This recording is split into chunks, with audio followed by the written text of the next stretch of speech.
This February, we've got the movies that will make your heart beat a little bit faster. Huwag ka lumapit! Huwag ka lumapit! Mula sa kilig from the legendary idol, Bruce Lee, my brother. Bakit hindi ka nag-bike?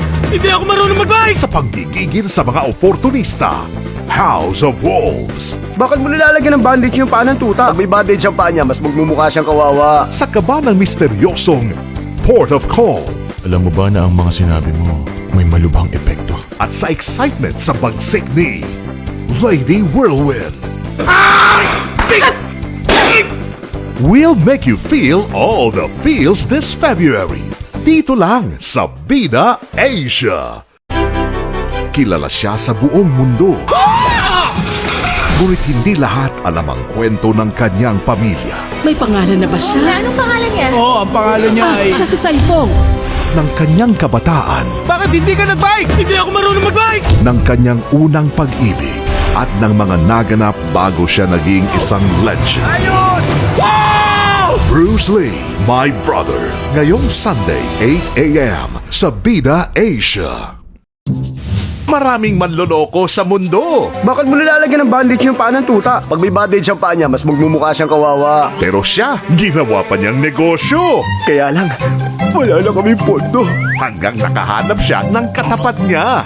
Sir, bawal manigarilyo sa public transportation eh. I-report kita sa polis. di gawin mo. Bakit? Hindi nyo kayang sabihin sa taong to kung sino ako? House of Wolves. Ngayong Sunday, 8 a.m. sa Bida Asia. Ang paglutas sa isang karumal-dumal na krimen Huling nakakita sa biktima si Teng Chicho. ay nasa kamay ng isang di pangkaraniwang detective. Ang biktima, si Wang Jiaming, 16 years old. Trabaho bilang modeling company assistant, pero bayarang escort siya. Based on a Hong Kong true crime. Kailan ang pagpunta mo? Susuko ko sarili ko. Port of Call. Ngayong Sunday, 8 a.m. sa Bida Asia. Ang kanyang ipinunta ay di para magsugal, kundi para maghiganti. Ilabas niyo si Ling Sherhao ngayon! Ling Sherhao? Gusto niyo bang masaktan? Sige, pagbibigyan ko kayo! Inakala nilang isa siyang pangkaraniwang babae. Di ba ka talagang babae ka? Siyempre naman, di sana wala na ako. Ngunit walang kakasa sa mga pila ni Lady Whirlwind. Ngayong Sunday, 8 a.m. sa Bida Asia.